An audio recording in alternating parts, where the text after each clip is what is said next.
Who was Julius Caesar? Today we best remember Julius Caesar for his tragic end, but because of his death drama, we often forget what of his personality drove him to the point of being so loved and yet so hated at the same time. Julius Caesar was a great singer whose childhood experiences helped him become a strategic innovator capable of dealing with nearly everything life threw at him. Today I'll be talking about his youth, his military career, and his politics. The intense political climate of late Republican Rome shaped Julius Caesar's young life, forcing him to become enormously resourceful and reliant so he could face the challenges in times he lived in. He was born on 13th of July in 100 BC into a noble house called the Julia. His family had connections to ancient aristocracy, but they had fallen in influence and were not quite as powerful as they had once been. Because of this, he was expected to have not a huge part in society, but one nonetheless. Suddenly, his father died when he was only 15. Further hampering his rise, his family aligned with a certain prominent politician. Marius, said politician, had an enemy called Sulla. The rivalry eventually led to the Social War. It was a civil war between Rome and its immediately surrounding region versus its Italian allies. It started when foreign policy reforms were tabled after an assassination. It was short and ended with the Roman concession that satisfied the rest. Marius made Caesar the high priest of Jupiter, although this was stripped after Sulla won another war. This victory led to Sulla being a dictator, and Julius Caesar was then arrested. Plutarch wrote that, quote, Caesar concealed himself from Sulla till one night he was captured by Sulla's soldiers. Caesar bribed his captor with 2 talents, unquote. At 19, Caesar had managed to escape captivity with bribery. After this, Caesar immediately left Bithynia. When he joined the army in what is now Turkey, he started his military career. In 78 BC, he returned to Rome after Sulla's death and became a lawyer. In 75 BC, he decided to go to Rhodes to learn public speaking. But on the way, he was captured by pirates and held to ransom. Caesar was taken near the island of Damascus by pirates with large fleets. When they at first demanded 20 talents, Caesar laughed and said that he would willingly go to 50. He sent his friends and attendants who were with him to get the money, and he was eventually left with the pirates, 1 friend, and 2 attendants. But he cared so little about this that he would send them to be quiet so that he could get his beauty rest. He joined them in their exercises and games, wrote verses and speeches, and about those that didn't like them. These are called illiterate, barbarous, and often threatened to hang them to their faces. As soon as the ransom money was paid, Julius Caesar left, and then came back with a fleet and took most of their ships. After crucifying the pirates, he went on to serve in the Third Muriatic War. This is part of where my second point comes in, his service in the military.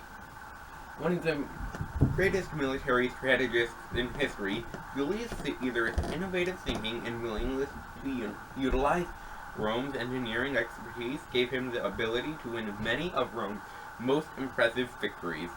Caesar entered into this new phase of life by getting involved in military leadership.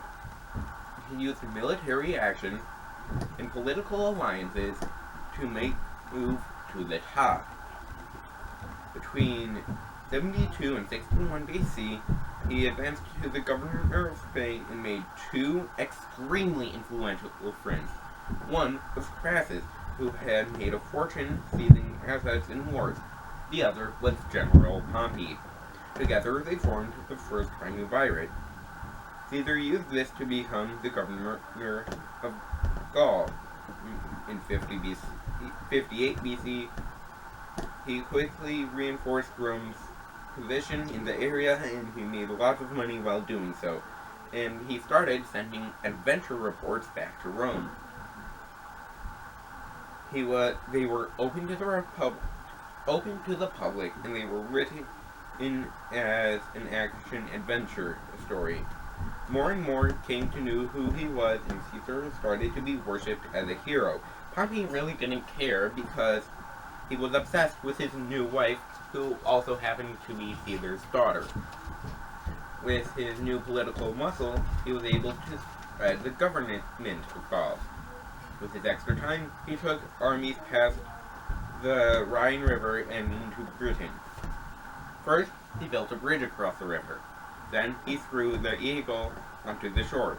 This inspired soldiers because this meant they either fought or they betrayed the eagle, which meant they didn't really care about Rome or the Roman Empire. They were also able to win battles because Julius Caesar figured out their strategies.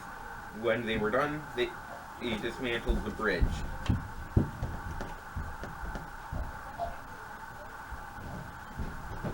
But his alliance was about to break apart. Crassus wanted more military fame than both Pompey and now Caesar, too.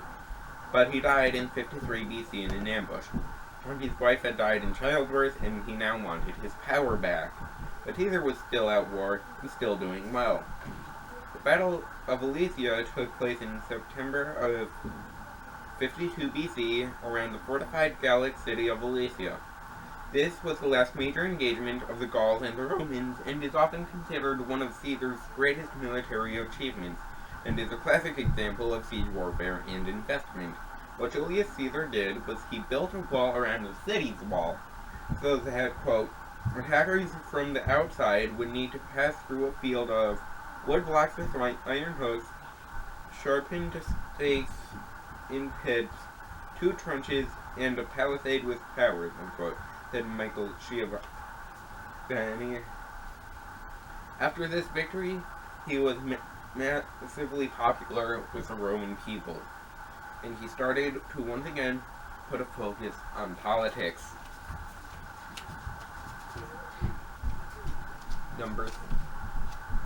Point 3. Building on his military success and fame, Julius Caesar turned his brilliant mind to the central question of consolidating power in Rome, and by using the strategies to improve the lives of Romans, he was able to acquire a vast network of supporters. After his victory in Alicia, Caesar became massively popular, but senators began to worry that Caesar wanted to copy Sulla's takeover, counter his conservative enemies, which now included Pompey. Caesar decided his best bet was to fight. Pompey made the bold claim that he could call and there would be soldiers anywhere for him. But what he didn't realize is that they now mostly preferred Caesar. By this point, the Senate had been arguing for years over what Caesar could or couldn't do. Caesar, after hearing that the Senatus ultimum was passed, went to the north border of the Rubicon River. Although otherwise mostly insignificant, it marked where no general was allowed to go without specific invitation to by the Senate, and Julius Caesar had not received one. In the morning, his legion caught up with him, and once he was in position, he paused. Finally, he said, quote, "The die is cast," unquote.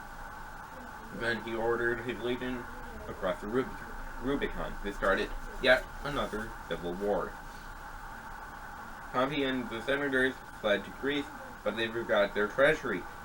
Caesar was able to walk into Rome and found a supply of gold waiting for him. After a slight delay, Julius Caesar arrived in Greece in 48 BC.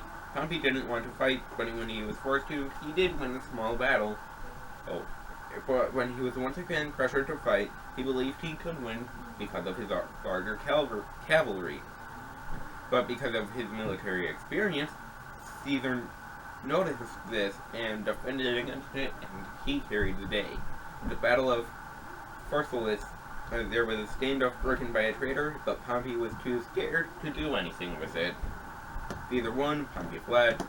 Pompey was beheaded in Egypt, but Julius Caesar didn't like this because they were still friends even if they were fighting. And they were still family, too. So he had the assassin executed. Now that Caesar had total control, he decided to reform the calendar. He put the year 46 with many extra days to catch up to the correct season and correct time.